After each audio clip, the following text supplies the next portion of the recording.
बहुत अरसा पहले वादी असहर नाम की एक जन्नत निशान जगह थी। यहाँ एक निहायत रहमदिल बादशाह अपनी 4 फूल जैसी बेटियों सोबिया, वरीशा, महनूर, फातिमा और मुनज्जा के साथ रहता था। वो सब बहुत खुश थे, मगर फिर दुख का वक्त शुरू हुआ जब उनकी प्यारी वालिदा मलिका आमना इस दुनिया से रुखसत हो गई। मलिका के जाने के बाद बादशाह गमगीन रहने लगे और उनकी सेहत गिर गई। जब उन्हें लगा कि उनका वक्त करीब है, तो उन्होंने सोचा, मेरे मरने से पहले मैं अपनी सबसे बड़ी और समझदार बेटी सोबिया को ताज पहनाकर इस सल्तनत की मलिका देखना चाहता हूँ। ताजपोशी की तैयारी। ताजपोशी का दिन आया। महल को दुल्हन की तरह सजाया गया। ऊपर कमरों में चारों शहजादियां बड़े जोशोखरोश से तैयार हो रही थी। उन्होंने निहायत कीमती और खूबसूरत लिबास पहने थे। शहजादी मुनज्जा ने चमकता हुआ पीला येलो जोड़ा पहना, जो उनकी मासूमियत को 4 चांद लगा रहा था। शहजादी महनूर फातिमा ने पुरवकार जामनी पर्पल रंग का लिबास पहना, जो उनकी शख्सियत पर खूब जच रहा था। शहजादी सोबिया, होने वाली मलिका, ने शाहाना सुर्ख रेड जोड़ा पहना, जो उनकी कयादत की अलामत था। शहजादी वरीशा ने एक निहायत हसीन नीली ब्लू सुनहरी फ्रॉक पहनी, जो समुंदर की लहरों की तरह चमक रही थी। चारों शहजादियां जब तैयार होकर महल की सीढ़ियों से नीचे उतरी, तो देखने वालों की आंखें चुंधिया गईं। देखो देखो, राजकुमारियां कितनी खूबसूरत लग रही हैं। ऐसा लगता था जैसे जमीन पर सितारे उतर आए हों। बादशाह ने इस मौके पर परिस्तान से खास मेहमान बुलाए थे। दुआ फेरी और रुबाब फेरी अपने नूरानी परों के साथ दरबार में दाखिल हुई और शहजादियों पर फूलों की बारिश की। लेकिन बादशाह ने एक भारी गलती कर दी। उन्होंने पुरस्कार पहाड़ों पर रहने वाली महविश बर्फीली परी को दावत नहीं दी थी। महविश को जब पता चला, तो वो गुस्से से पागल हो गई। बादशाह ने ये अच्छा नहीं किया, अब मैं इसका बदला लूंगी। अचानक दरबार का माहौल बदल गया। ठंडी नुकीली हवाएं चलने लगी और रोशनी मध्यम पड़ गई। महविश बर्फीली परी एक काले धुएं की तरह दरबार के बीचों बीच नमूदार हुई। बादशाह, तुमने दुआ और रुबाब को बुलाया, मगर मुझे भूल गए। अब देखना ये खुशी कैसे गम में बदलती है। अब मैं तुम्हारी बेटियों को शराप देती हूँ। मैं तुम्हारी चारों बेटियों को बर्फ की पुतली बना दूंगी, और तभी वो शहजादियां अपने जादुई बंधन से आजाद होंगे, जब उनका सच्चा प्यार उनके सामने आएगा। नहीं, ऐसा मत करो। इस दुनिया में मेरी बेटियों के सिवा मेरा कोई नहीं। ये सजा तुम्हें इसलिए मिल रही है क्योंकि तुमने मुझे नहीं बुलाया। उसने अपनी जादुई लाठी हवा में लहराई। इससे पहले कि कोई कुछ समझ पाता, उसने चारों शहजादियों पर बर्फ का जादू कर दिया। वो चारों हसीन शहजादियां अपने रंग बिरंगे लिबास समेत वहीं की वहीं बर्फ का मुजस्समा स्टैचू बन गईं। ये मंजर देखकर दरबारी और दोस्त डर के मारे भाग निकले। किसी ने भी बीमार बादशाह का साथ नहीं दिया। बादशाह अपनी जमी हुई बेटियों के कदमों में बैठकर रोता रहा। मेरी बेटियां, तुम्हें क्या हो गया है जंगू? बेटियों के गम और लोगों की बेवफाई ने उनका दिल तोड़ दिया और महीनों बाद वो भी वफात पा गए। पूरी वादी असहर पर अब सिर्फ बर्फ का राज था। चारों हसीन शहजादियां बर्फ की मूर्तियां बनी रहीं।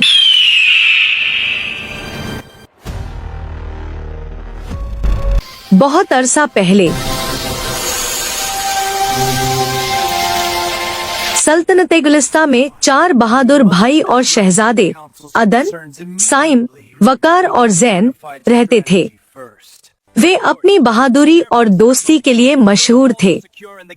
एक सुहानी सुबह साइम और अदन ने फैसला किया कि वे जंगल की सैर को निकलेंगे। आज हम लोग जंगल की सैर करेंगे और दूसरे बच्चों को दिखा देंगे कि हम भी बड़े हो गए हैं। दोनों अपने तेज रफ्तार घोड़ों पर सवार थे।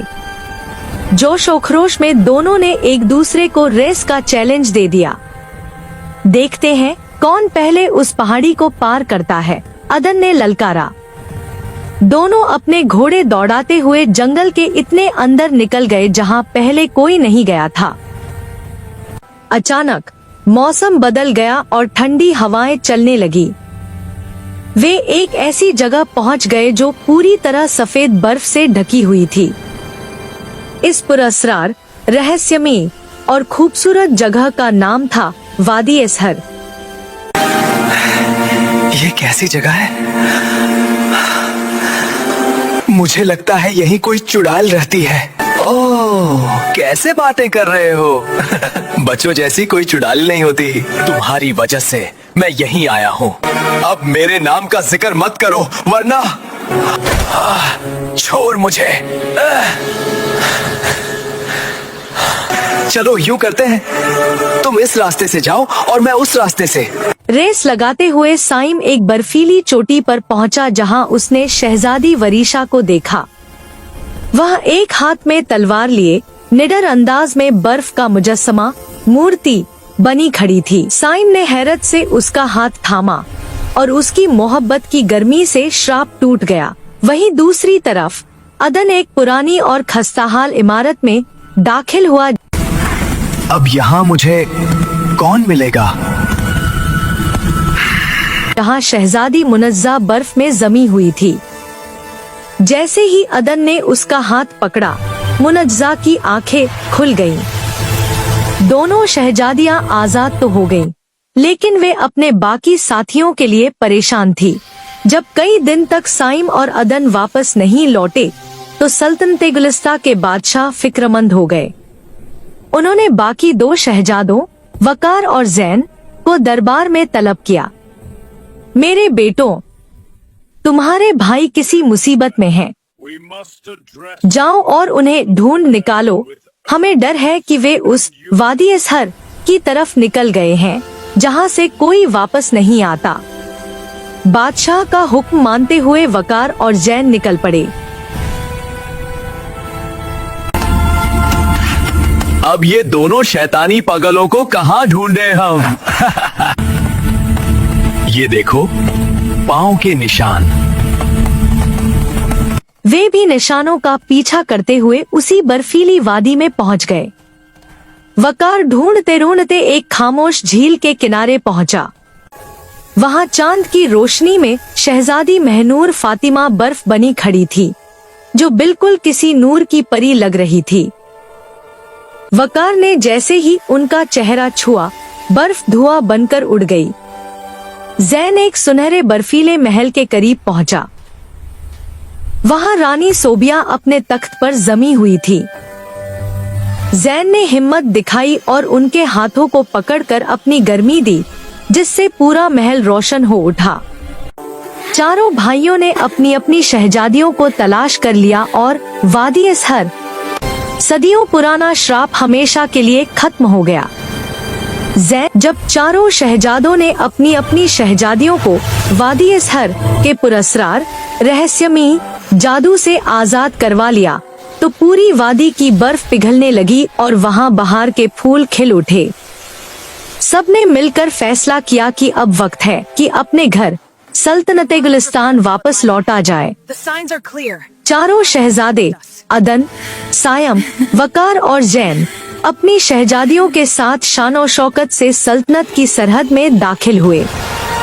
जब लोगों ने उन्हें सलामत देखा, तो पूरी रियाया खुशी से झूम उठी। ढोल बजाए गए और फूलों की बारिश की गई। बादशाह सलामत, जो अपने बेटों की जुदाई में गमगीन थे, जब दरबार से बाहर आए और अपने चारों शेरदिल बेटों को देखा, तो उनकी आंखों में खुशी के आंसू आ गए। उन्होंने बारी बारी चारों को गले लगाया। जब उन्होंने वरीशा, मुनज्जा, महनूर फातिमा और रानी सोबिया की हिम्मत और उनकी दास्तान सुनी, तो उनका सर फख्र से बुलंद हो गया। उन्होंने मुस्कुराते हुए कहा, आज सिर्फ मेरे बेटे वापस नहीं आए, बल्कि हमारी सल्तनत में 4 चांद लग गए हैं। बादशाह ने फौरन ऐलान किया कि पूरी सल्तनत में जश्न मनाया जाए। अगले ही कुछ दिनों में एक अजीम और शान शादी की तकरीब समारोह रखी गई। जैन ने रानी सोबिया को एक ऐसा हीरा दिया जो अंधेरे में भी महल को रोशन कर देता था। साइन ने वरीशा को सोने की ढाल दी। वकार ने महनूर फातिमा के लिए मोमबत्तियों से महल सजाया। अदन ने मुनज्जा को एक तिलिस्मी आईना तोहफे में दिया। 4 लड़कियां अमर बन गई, जदू छाए सांस थम गई। आया बादशाह प्याला ला, बर्फ पिघली रोशनी छा गई। शहनाई पारी शादी हुई, खुशी छा गई। फूलों की रानियां हंस पड़ी छाई, सच बन गई। खुशी छा गई, फूलों की रानियां हंस पड़ी। दावत के इख्तिताम अंत पर सबने महल की छत पर खड़े होकर कहा, दोस्ती और मोहब्बत की गर्मी हर श्राप और हर बर्फ को पिघला सकती है।